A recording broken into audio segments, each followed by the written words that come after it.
Pertama di Jabal Nur TV, dan selamat, Agus adalah tamu pertama di Jabal Nur TV.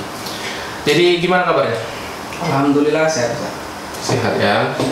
Terus saat ini apa kesibukan selain sekolah? Sibukannya ya menghafal Quran sih saya. Menghafal Quran? Iya, di rumah. Luar biasa. Ya. Nggak ada kerja di rumah? Apa gitu mah paling belajar online lah kalau sekarang kan corona gitu. Tak buka Doorsmeer nggak? Mana tahu buka Doorsmeer kan?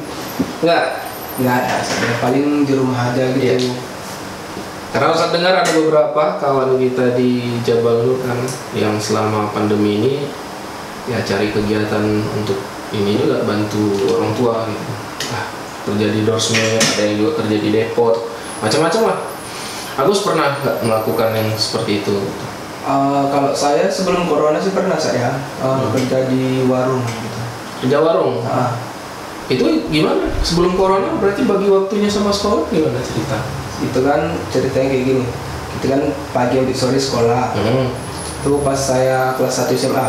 Pagi sampai sore saya sekolah. Terus sore pulang sekolahnya saya pulang mandi, makan sebentar, baru itu saya balik ke kerjaan sampai jam 11 malam. 11 malam? Iya. Seorang anak sekolah jam 11 malam pulang malam. Pulang malam. Kerja di warung apa itu tepatnya? Ya tepatnya seperti ayam penyet lah ya. Ayam penyet? Di mana tuh? Kalau dulu di depan lapangan Medan Krio. Depan lapangan. Oh, yang di apa? Tepatnya Cafe Lan Krio. Oh, masih ada itu kafenya? Kafenya sekarang masih ada, cuman kebetulan sudah pindahan karena lapangan itu nggak bisa dipakai lagi untuk jualan gitu. Oh, udah pindah lokasi ya? Masih kerja di situ enggak lagi? Kalau sekarang sih enggak saya. Enggak. Oh. Jadi Agus ini dulu adalah alumni SMP IT Jabal Nur ya? Betul. Ya, waktu itu kalau nggak salah kita pertama kali jumpa di kelas 8A ya, 8 saya 8C. Ya, 8C ya. Dulu kan ada 5 kelas kalian ya kan? Ada 8A, 8B itu perempuan, 8C itu laki-laki, 8D, 8E ya itu laki-laki semua. Dan dulu kalau nggak salah sekelas sama Dana ya? Iya. Ya, dia Dana Ramadan, sama Bilal Hafiz. Beda? Beda. Saya sekelas sama Apri. Apri, berarti kamu bukan 8C. Coba kamu ingat-ingat dulu. Ini Agus lupa ini. Kelas berapa dia dulu? Oh, saya 8D. Kamu 8D, bukan 8C. Sama Ihsan Paklu. Sama Ihsan Paklu. Kamu berarti bukan sekelas sama si Dana ya? Bukan. Kalau yang 8C itu Dana, Bilal Hafiz, ada Agung, Rido, ada Agung ya, Agung. Aduh, kangen juga sama Agung. Agung, ada si Febri ya. Febri Ya, Febri ya 8C. Febri. Ya ada beberapa yang lain yang mungkin Ustaz nggak bisa sebutkan, lupa juga karena makan durasi. Selain itu juga kena lupa nama-namanya. Ya, jadi Agus dulu kelas sama si Apri sama Ihsan Fadlu, yang juga Ihsan Fadlu sekarang juga sama di SMA IT Jabal Nur. Jadi dulu kita pertama kali jumpa di situ di tahun 2017 kalau nggak salah Ustaz masuk ngajar Quran ya. Iya, pertama Ustaz masuk ngajar Quran. Ngajar Quran, baru matematika setelah itu. Lanjut ke matematika. Oke, Agus. Kira-kira kesan yang paling membekas ketika pertama kali ketemu sama Ustaz dulu lah. Kesannya sih banyak ya Ustaz ya. Dari Ustaz ngajarnya enak gitu. Atau apa kurang marah-marah gitu kan. Oh iya, terus puji terus. Ya ini jangan segan-segan, kalau memang Ustaz ada jeleknya bilang aja. Iya. Kalau jeleknya paling sedikit ya gitu. Enaknya banyak gitu Ustaz. Oh iya. Jadi Agus setelah itu di kelas 9 ya. 9 pernah kita outbound ya ke ini ke Sibaya, mendaki gunung ke Sibaya, dan kalau nggak salah masih pakai baju ini itu. Betul, saya masih pakai baju ini ya, sampai sekarang masih dipakai Agus. Ini baju khusus untuk alumni OSIS ya, setelah OSIS yang angkatan kalian dibubarkan, ya kalian dapat baju inilah sebagai simbol perpisahan kita. Dan saat itu memang syaratnya naik ke Gunung Sibaya itu, anak-anak OSIS yang sudah selesai ini, mereka pakai baju-baju ini, baju-baju OSIS. Nah inilah salah satu bentuk tanda cinta Ustadz waktu itu sebagai MKS kesiswaan ya. Betul, Ustadz. Jadi Gus, kira-kira kalau ini yang pas naik gunung itu apa yang Agus, pengalaman yang paling inilah, yang paling membekas lah waktu Agus di Sibaya dulu itu? Ada nggak yang Pengalaman paling membekas saya sih kalau di Sibaya itu pas naik gunung tuh, pas nunggunya ya saya. pas nunggu? Oh ya, nunggu dulu kita ya, baru naik ya. Baru naik. Pas nunggunya itu kan lumayan lama sih ya. karena nunggu perempuannya lagi. Kalian dilansir waktu itu ya, dilansir pakai angkot ya, setengah perjalanan naik angkot. Dari angkot kawan kami masuk Paret gitu. Ada yang masuk Paret? Ada saat. Dari Sulsel nggak tahu gitu. Angkot Umi Ayu. Angkot Umi Ayu masuk Paret ya. Masuk Paret dia nggak tarik angkotnya karena kebanyakan orang mungkin di dalamnya kan Ustaz. Mundur angkotnya, nggak tarik. Itu kan tanjakan. Iya. Angkotnya mungkin ya tenaganya tahu lah, tenaga angkot yang kalau naik gunung mungkin nggak bisa gitu. Jadi angkotnya itu mundur hampir kena angkot kami gitu. Jadi kami pun agak bingung ya kan, agak sedikit ini panik gitu. Terus angkotnya mundur, nggak taunya masuk Paret gitu. Ada angkot masuk Paret waktu itu. Ada. Belum lagi waktu itu kalau cerita pengalaman, ada juga ada yang klaim ya waktu itu ya, ada supir angkot yang klaim kalau udah disewa sama kita. Betul. Ada. Kemarin itu sempat berdebat juga waktu itu, sempat bertekak. Akhirnya apa ujung-ujungnya supir angkot tersebut ya minta uang, minta duit ya. Udahlah bang, kita selesaikan lah, minta uang sekian. Jadi itulah. Ya, itu pengalaman. Saya sedikit bingung juga sih karena kan kami itu semua di dalam, nggak boleh ada yang keluar gitu. Iya. Katanya kan, kata supir angkotnya itu ada anak-anak yang di luar katanya bilang besok kami akan naik gunung. Iya. Akan nyewa angkot gitu kan. Masa ya anak-anak disuruh sama guru-gurunya untuk nyewa angkot? Ya, ini memang sebenarnya kemarin itu nggak masuk akal. Jadi ya itulah biasa kan, memang kayak gitu udah biasa.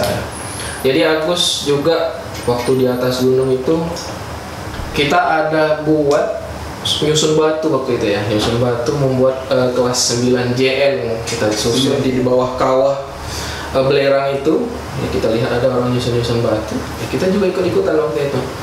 Kalau nggak salah itu ambil punya orang ya. Yang namanya dari band ya, dari band kita ubah jadi 9 JN. Itu lo ngomong ya banyak lah ya, yang ngubah itu ya nggak jauh-jauh Nuklis juga ya. Kemudian juga Agus ini waktu kemarin itu kita ya Ustadz foto bareng sama istri Ustadz, Agus nyempil. Numpang foto rupanya. Jadi ya banyak lah, itu masih ada tuh Gus foto-fotonya. Nanti mungkin kalau ada nanti ya Ustadz tunjukkan nanti di video ini insyaallah. Tapi kalau enggak ya nanti lain kali lah. Jadi utang Ustadz lah nanti untuk kita di channel Jabal Nur. Oke Agus, kemudian setelah itu outbound terakhir kalian, kemudian kalian tamat semua dan akhirnya kamu masuk ke Jabal Nur. SMA itu Jabal Nur. Apa yang membuat kamu memutuskan ya akhirnya ya masuk SMA ke Jabal Nur lah gitu? Apa kira-kira ya, alasannya? Pertama sih kan saya disuruh orang tua saya, udah kamu masuk negeri aja, masuk SMK. Kenapa nggak masuk negeri? Ya mikir-mikir juga lah sekarang Ustaz. Saya kan lulusan dari Jabal Nur gitu, IT kan. Kalau saya masuk negeri itu kan ngambil jurusan SMK, entah jurusan otomotif, entah apa gitu kan Ustaz. Kalau saya masuk negeri itu kayaknya sia-sia kali. Kenapa? Apa yang sia-sia nih? Karena kan dari saya ngafal Al-Quran dulu kan, ngafal Al-Quran itu kan kalau kita bilang itu kan bukan mudah Ustaz. Dari ngafal Al-Quran, ngafal hadis gitu kan. Saya pikir kalau saya masuk ke negeri itu semua bakal hilang gitu, nggak ada lagi yang saya amalkan gitu kan. Setidaknya kan ada yang saya amalkan kalau saya masuk SMA IT Jabal Nur lagi gitu ke depannya. Mulia sekali kamu ya. Mantap. Jadi alasannya karena takut nanti kalau masuk negeri nggak bisa murojaah lagi, nggak bisa nambah hafalan lagi. Setidaknya kan ada yang kita ingat gitu. Ada hafalan yang kita ingat, ada amalan yang kita amalkan untuk kedepannya. Misalnya kita kan nanti sudah berkeluarga kan, nggak mungkin kepala keluarga itu kan nggak tahu apa-apa gitu. Betul, mantap. Jadi boleh tahu nih bocorannya berapa juz lah sekarang hafalan? Kalau sekarang sih si 3 banget. Masih 3? Si 3. Cuman itu karena udah duduk nih hafalan, tapi ya walaupun 3 tapi lancar semua insya Allah. Insya Allah lancar. Mantap. Jadi ini kan Agus sekarang ini sekolah ya, waktu masa pandemi ini kan sekolahnya berapa kali masuk? Ada masuk itu kan kita masuk untuk hafalan ya, hafalan ataupun murojaah gitu. Luring aja ya. Luring. Cuma berapa jam? 2 jam? Itu cuma 1 jam loh. 1 jam. 1 jam setengah. Oh ya. Jadi Agus masuk berapa hari dalam suatu pekan? Kita tergantung jadwal itu kan, jadwalnya apa? Rotasi terus ya. Rotasi terus. Kita kan 1 hari masuk, 1 hari enggak gitu. Oh gitu. Kelang-kelang. Saya kan masuknya hari Selasa, Kamis sama Sabtu. Kalau mungkin siswa lain masuknya Senin, Rabu, sama Jumat gitu. Ya. Dan memang perlu diketahui ini masuknya bukan masuk tatap muka seperti biasa. Bukan. Hanya setor hafalan. Setor hafalan dan murojaah. Iya, jadi kita bukan belajar seperti biasa, ya belum normal lah ya kan? Belum. Kalau untuk pelajaran umumnya mungkin Masih online, daring ya, masih daring. Oke. Jadi Agus ini notabene ini kan sekarang udah kelas 9, nggak terasa ya. Kelas 12 ya? Kelas 12. Iya. Kelas 12 SMA. Nggak terasa ya, kurang lebih kalau dihitung-hitung sudah lebih lah 4 tahun kita jumpa ya kan, kita bertemu. Jadi sebentar lagi pun Agus akan selesai pendidikan di SMA. Kira-kira tamat dari SMA ini Agus mau kemana? Mau ngapain gitu? Saya sih lebih, kalau untuk tamat SMA sekarang saya lebih mengikuti orang tua saya, katanya mungkin kamu daftar tentara aja gitu. Oh, daftar tentara? Iya, daftar tentara kan. Saya sih dari sekarang udah mulai latihan kan. Udah prepare lah untuk persiapan ya. untuk. Karena kan kawannya orang tua saya kan ada yang tentara juga, mungkin lebih dilatih sama kawannya bapak saya gitu. Oh, bukan ini ya, bukan orang dalam ya? Bukan. Nggak boleh itu, nggak boleh pakai orang dalam. Jadi kan kita tes murni aja sih ya, karena kan mungkin kalau memang udah rezeki kita, dari rezeki saya gitu ya kan, mungkin akan lulus ataupun mana. Ya, terserah sama Allah. Terserah sama Allah. Yang penting ikhtiar di kamu. Ikhtiar dan doa. Ya. Berusaha berdoa. Nanti masalah kelulusan Allah lah yang menentukan. Masya Allah, mantap banget. Jadi nanti Agus setelah tamat ini targetnya mau coba masuk tentara. Iya betul. Dan sekarang sudah prepare ya, udah latihan apa aja tuh kalau latihan fisik lah pasti. Latihan fisik, terutama latihan fisik karena kan berat badan sama tinggi itu harus ideal ya? Harus ideal. Sekarang belum ideal.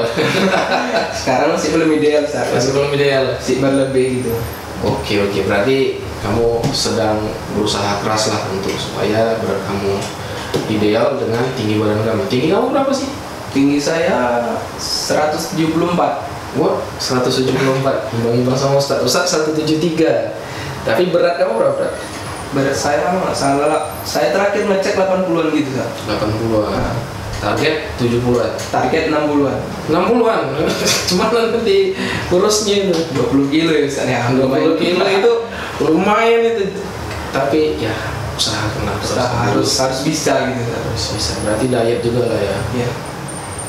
Oke, jadi Agus setelah tamat SMA ini kamu akan masuk tentara. Jadi Ustaz doakan semoga nanti Agus lulus masuk tentaranya. Amin ya Allah. Kemudian juga nanti harus janji jadi tentara yang beriman dan bertakwa kepada Allah SWT. Jadi betul-betul tentara yang jujur, ya kan? Nggak gadungan ya saya. Nah, bukan tentara gadungan, apalagi tentara yang yang tidak mendukung rakyat gitu kan. Tentara yang hanya mementingkan diri sendiri. Hanya mementingkan diri sendiri, yang Yang penting aku tentara gitu. gitu. Oke. Jadi mungkin untuk hari ini itu saja dulu Agus. Ya, itu tadi lah, doakan Agus lancar dalam kegiatan sehari-hari ya.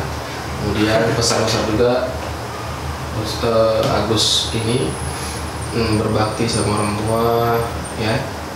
Kira-kira Agus ada nggak pesan untuk orang tua? Kalau pesan saya untuk orang tua ya, saya mengucapkan terima kasih Ustaz ya kan. Dari kecil saya dididik, mungkin saya keras gitu orangnya kan, saya nggak sadar diri kan ya. Saya kan orangnya keras gitu. Mungkin dalam didikan itu banyak yang saya bantah perintah orang tua saya. Saya kepada orang tua saya mungkin mengucapkan maaf yang cukup dalam gitu ya Ustaz, karena kan dari dulu saya kalau bisa dibilang ngelawan sama orang tua gitu, ngelawan sama orang tua. Jadi orang tua saya minta maaf gitu kan, telah membuat orang tua saya kecewa gitu kan, karena apa-apa yang disuruh dulu kan nggak saya kerjakan. Saya sadar kan udah besar juga kan Ustaz, nggak cocok lagi saya ngelawan orang tua saya gitu. Jadi kamu sadarlah, kamu memang masih banyak belum berbakti sama orang tua. Tuh. Ya. Dan Agus ini juga walaupun ya di sekolah Agus ini mungkin bisa dibilang bandel gitu. Tapi Agus ini rajin. Kalau apa-apa Ustadz dan Uminya minta tolong, pasti Agus siap sedia. Masya Allah, semoga itu jadi amal jariah Agus. Ya, semoga nanti juga itu jadi salah satu penyebab lah nanti Agus, asbabnya Agus sukses nanti dunia akhirat. Amin ya Allah. Untuk kawan-kawan ada nggak pesan? Ya untuk kawan-kawan kalau pesannya sih lebih lihatlah diri sendiri dulu baru menilai diri orang, karena kan apa yang kita buat itu belum tentu apa yang kita buat itu belum tentu betul di mata orang. Ya kan bisa. Dan apa yang orang nilai itu ya kan belum tentu itu yang sebenarnya.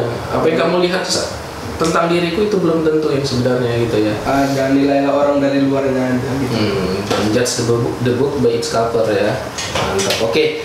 Itu untuk hari ini ya, semoga ini bermanfaat, semoga ini juga menjadi sumber inspirasi bagi para penonton semua ya di rumah. Semoga ini bisa nanti untuk jadi motivasi kita juga. Dan jangan lupa mohon dukungannya untuk channel ini, subscribe, like, dan share ya. Agus sudah subscribe belum? Belum, ini kurang asam ini. Ya nanti di subscribe ya, di like dan di share. Semoga ini jadi inspirasi untuk kawan-kawan. Oke, terima kasih. Kita tutup dengan doa kifaratul majlis. Subhanakallahumma wa bihamdika asyhadu an la ilaha illa anta astaghfiruka wa atubu ilaik. Assalamualaikum warahmatullahi wabarakatuh.